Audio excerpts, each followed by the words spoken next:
लोकसभा निवडणुकीच्या चौथ्या टप्प्याला सामोरं जाताना भाजपचा आत्मविश्वास कमी झालाय। दुसरीकडे कधी नव्हे ते काँग्रेसला विजयाचा आत्मविश्वास वाटू लागलेला आहे। शरद पवार आणि उद्धव ठाकरे यांना मोदींनी घातलेली साथ पाहता मोदी तिसऱ्यांदा पंतप्रधान होतील की नाही या संदर्भात आता शंका व्यक्त केली जाऊ लागलेली आहे। पाहूयात।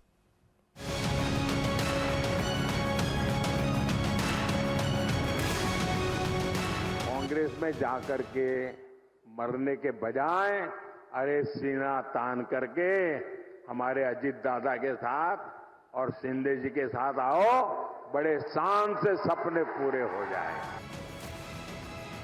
पंतप्रधान नरेंद्र मोदींनी शरद पवारांना दिलेल्या ऑफरवरून आता वेगवेगळे राजकीय तर्कवितर्क लावले जात आहेत। मोदींचा 400 जागा मिळवण्याचा आत्मविश्वास ढासळल्याचा आरोप होऊ लागलाय।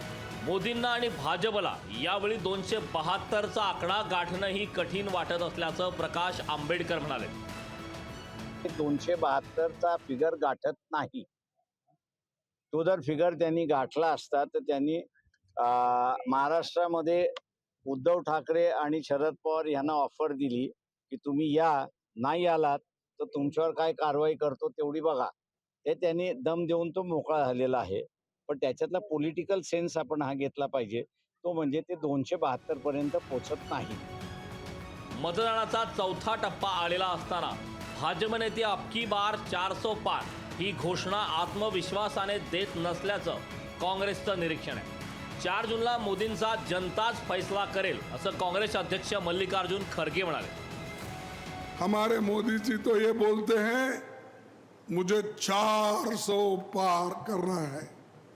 अरे 400 पार, 400 पार अगर आप अकेले करते हैं वो तुम्हारे हाथ में नहीं है। तुम्हारे और हमारे मालिक कौन है? जनता है। जनता तय करेगी, तुम नहीं।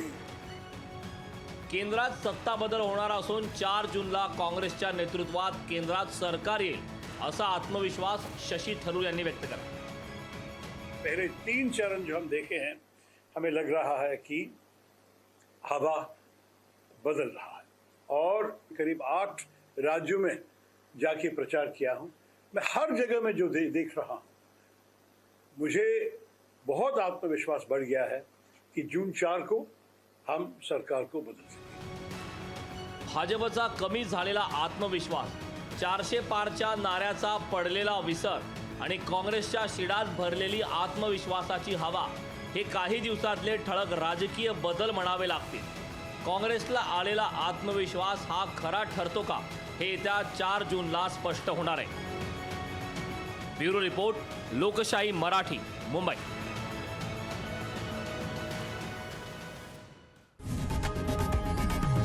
लोकशाही मराठी ऐका, पहा, जागरूक रहा।